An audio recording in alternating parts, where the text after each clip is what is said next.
Hey guys, and welcome back to another video. In this video, we're going to be talking about Midjourney and panning. So panning is where Midjourney will generate an image and then you can choose to pan up, down, left or right. So let's jump straight into it. So we're going to start as we usually do, /imagine, and then we're going to type in our prompt, which I have said a red rose.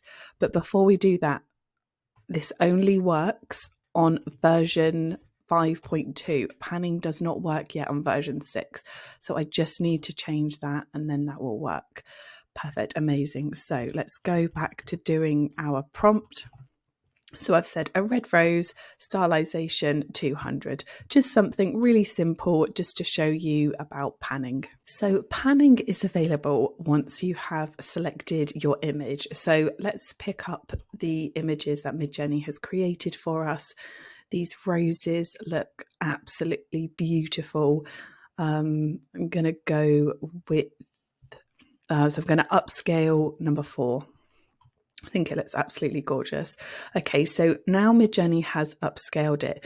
You can see underneath that we have these 4 arrows. So we've got up, down, and we've got left and right. So if we click on the up and if we click on the down and on the left and on the right, and then I will show you what I mean and how this will then change the image for us. Great, so Midjourney has created these images for us.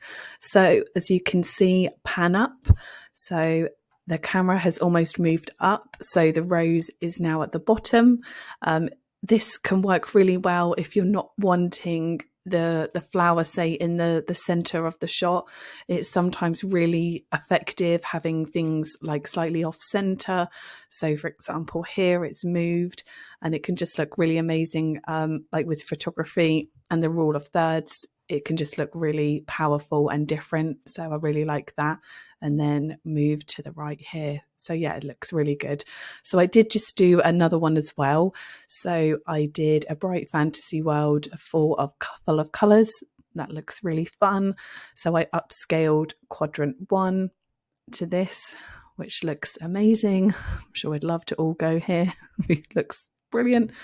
And then I did the panning again. So I did left, right, up and down.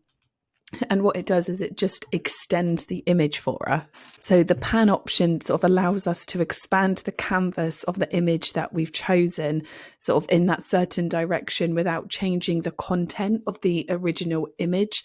So this is now extended, the image and made it bigger for us so we can see a lot more, which is just incredible, especially when it's something like this fun, imaginative world.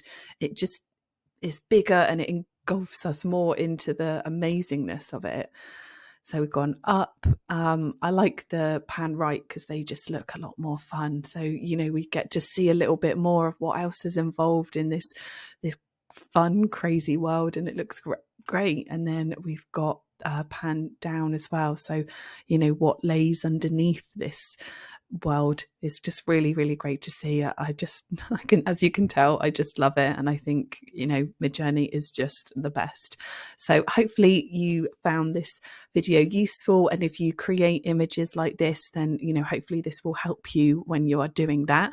Thank you so much for watching. Really, really appreciate it, guys. If you could hit the like button and the subscribe button, it really does help our channel so much. And we'll be making lots more Midjourney content coming up. All right, thanks guys. See you in the next one. Bye.